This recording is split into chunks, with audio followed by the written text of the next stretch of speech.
My name is Rachelle LeBlanc, and I live in St. Albert, Alberta. I am a fine craft artist. The technique and medium that I use is rug hooking, traditional rug hooking. So do you design and create your own patterns Yes. for your... Okay. Yeah, from the very beginning. The first rug I did was of my daughters, my husband, and I around a pond. And my daughters are really young. They were like 4, 5, 6 years old.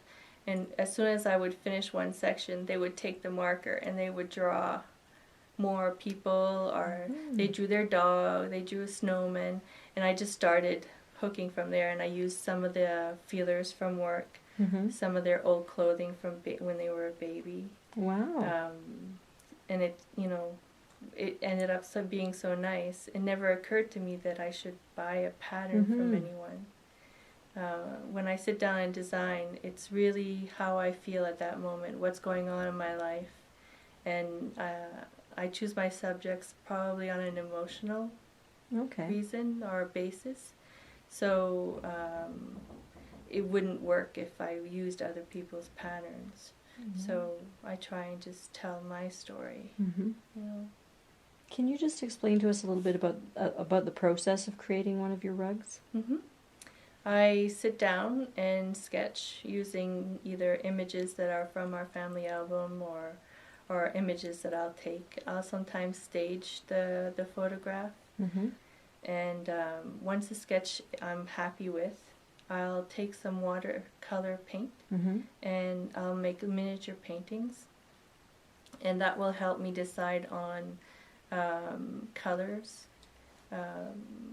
Watercolor paint acts very similarly to dye in the water.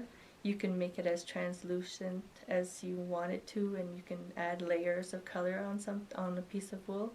So once the watercolor, I'm happy with it, I'll dye some wool for the colors that I'm going to need in specific sections, if I don't already have them. And I hook always the person that's in the rug first. I hand cut most of my strips. Wow. The important elements in the rug are always done with hand cut strips. And I start hooking. What is your favorite part of creating a rug? My favorite part is how hard it can be. Oh, the challenge of it? The challenge of it. That's why I think I don't do primitive rugs.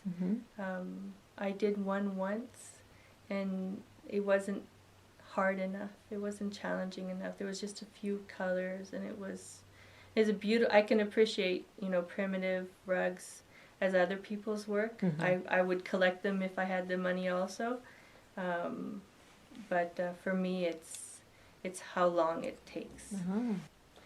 Do you have any further aspirations for yourself and your work?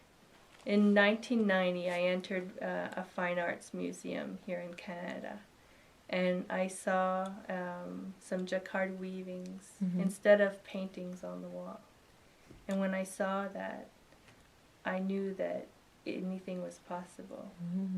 That it wasn't just Van Goghs that were hung on the walls of fine art museums. So I want to knock on those doors. And hopefully sooner than later. Well, thank you, Rachelle, for your time today. We really appreciate it. Thank you. Thank you very much for coming here.